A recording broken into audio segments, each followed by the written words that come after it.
What's going on, everyone? In today's video, I want to talk about the HeartMath.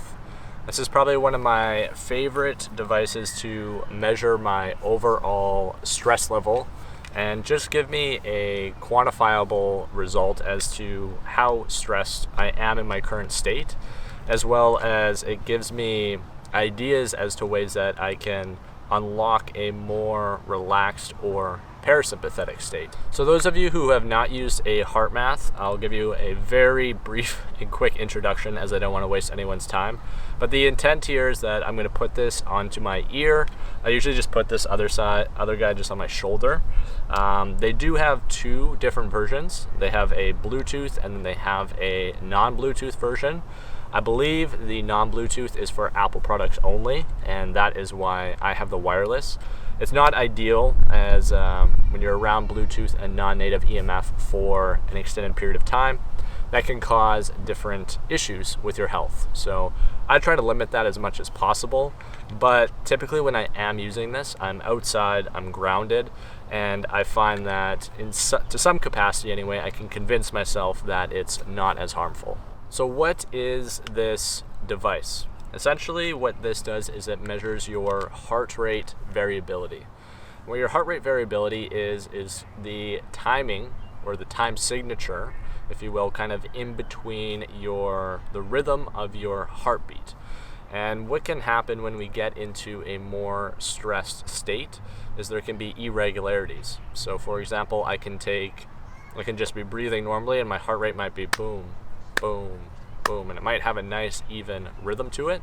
But typically when I get stressed, there's going to be a irregularity to that. So I might go here, then I might pause, and I could go,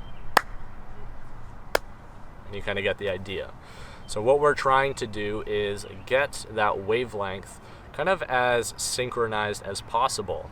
And what is great about this is it gives you live feedback as to how your heart rate variability is in that current moment. I do think that there is a slight lag on it. I would guess probably about a 5 to 10 second window, just based on kind of the measurements that it's taking from you and then what it's putting into the application. So why am I making a video about this? Well, for one, I think it's a really great tool, just due to the feedback that it can give you almost instantaneously. And secondly, I think if more people were to just take time out of their day, literally to participate or ceasing to do nothing and just kind of taking in their environment, I think we'd have a lot less stressful environment and society. So the primary reason why I'm making this video is because if you're into anyone who has attempted to do any type of meditation or any type of mindfulness work, what I'd encourage you to do is pick up some type of device, whether that be a HeartMath. I do have an Oura ring here as well, which I think they have something called taking a moment. And with either one of those, you can get some type of feedback as to how your practice is actually going, rather than just kind of guessing what might be happening. And then from what I have found anyway with a lot of people is when they go into a meditation practice, they're like, I don't think that did anything. I don't even know if I'm doing it right. And what's great about these devices and this type of technology is I guess it doesn't necessarily say if you're doing it right, but it gives you an idea as to if you're at least moving in the right direction. And that direction ideally would be trying to down-regulate your stress response, trying to get more into a parasympathetic state. That is where rejuvenation and regrowth can really happen in your body. That's where digestion can happen on a lot more fluid level. If you're constantly in that stressful state, going from point A to point B, and you never take a moment, we'll say, as Oura would put it, you might find yourself kind of running into roadblocks or quickly getting to empty halfway through the day. So taking these small windows, whether that be with the HeartMath, whether it be with the Oura ring, I think they are a very worthwhile investment, as it's going to help give you that feedback that I think a lot of us require in order to stay consistent with something. So now that I've given you a little bit of insight into what the HeartMath is kind of about, what the purpose is for it, let's actually try to understand how to down-regulate our stress response, so you can actually have some action items to walk away from this video. So when I get this hooked up, the first thing that I'm going to primarily focus on is my heartbeat itself. I'm actually going to try to just be conscious and bring awareness to what my heartbeat actually feels like. This is something that happens autonomously, as that's tied into our nervous system, but it's not something that a lot of people actually become aware of or ever kind of throughout the day. So first thing that I'm going to do is I'm just going to bring awareness to my heart, and I'm just going to kind of feel the rhythm of my heart and the heartbeat itself. And once I kind of build the first initial layer of awareness around that, what I'm going to try to do is stack another layer of awareness into that. So for me, I go heartbeat first, and then I'm going to start to think about my breath. And more importantly, I'm going to think about down-regulating my breath and the breath cycle. So there's a lot of different directions that you can go with this. To keep this simple, what I primarily focus on is taking a 4-second inhalation to about a 6 to 7-second exhalation. And the idea is I'm trying to control the amount of volume of air that I'm taking in equal to the amount of air that I'm taking out. So because my exhale is longer, I'm going to have to exhale a lot slower, or there's going to have to be less volume of air that is being pushed out relative to the amount of air that is being taken in through the inhalation.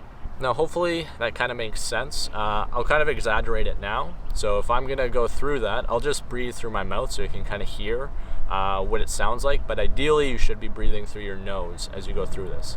So if I was to go through the inhalation, I'd go, and then on my exhale it's going to be a lot softer for the 6 to 7.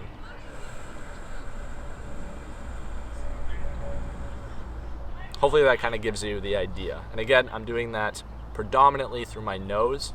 Ideally, you want to try to avoid breathing through the mouth as little as possible. So now we got 2 layers. The first layer was the heartbeat itself, just bringing kind of a conscious awareness around that. The second layer was starting to focus on my breath and down-regulating my breath. And the third and last one is I try to do almost like a visualization technique. Inside the app itself, there's a little bit of a wave where you can actually see the variability of your heart rate, and you can see kind of the rhythms in between. If there's inconsistencies, then you're going to notice it's going to go here, it's going to kind of flutter, and then it's going to go down, then it might flutter and come back up, or it might go here, back down, then back up. Ideally, it should be a nice kind of smooth valley, up and down. And what I like to do is just visualize what kind of that valley should ideally look like. So I'm going to try to put just intention, more or less, into bringing my heart rate into that rhythm alongside the breath. And those are kind of the 3 layers that I tend to prioritize when I'm using that. I find if I can harmonize all 3 of those well, without forcefully trying to do it, more or less just bring awareness to those things, that I tend to have a lot better session than I would otherwise. I've experimented with a multitude of different ways of going about this. I've tried taking a nap. I've tried just like sitting there doing nothing. I've gone on like my computer, tried to look at things that are stressful, and I found kind of through experimentation, for me anyway, this has been the most beneficial. So if you haven't heard of HeartMath, I'll leave a link down below and you can check out their website. They have a bunch of different products that you can go through. And if you decide to purchase one, that's cool. You may already have one, in which case you can just try this technique straight away. Or if you're strapped for money, then just try to take that breathing technique kind of coupled with everything else that I just mentioned and just try to apply it to your day-to-day life. See if you can do it when you're outside. Ideally, the sun's out, that's great. I live in the Pacific Northwest, so sun doesn't come out all that often, but when it does, I try to make the most of it. And I try to get outside barefoot, get myself a little bit dirty, and I try to yeah, just really try to relax into that moment. I think once you can get all those variables on point, you don't even have to bring attention and focus even to them anymore. I would say the ideal would be not having to bring attention and focus, and you being able to just come here, simply sit down, start to regulate your breathing in some way, and all those things should start to come online. You got to think, as you go through this, you're creating some type of programming in your body.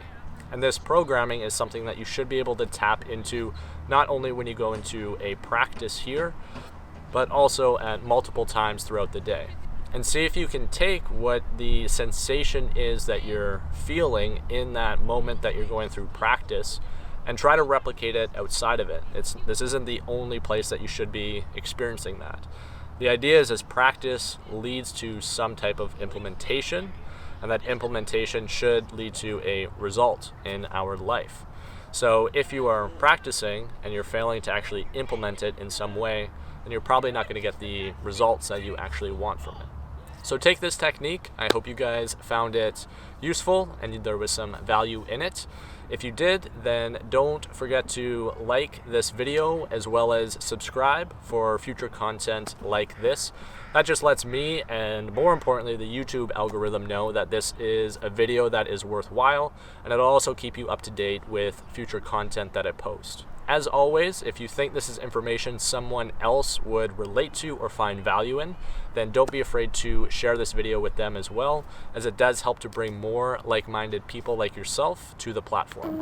Until next time, I hope you guys are prioritizing and then you are optimizing. Peace. We'll see ya.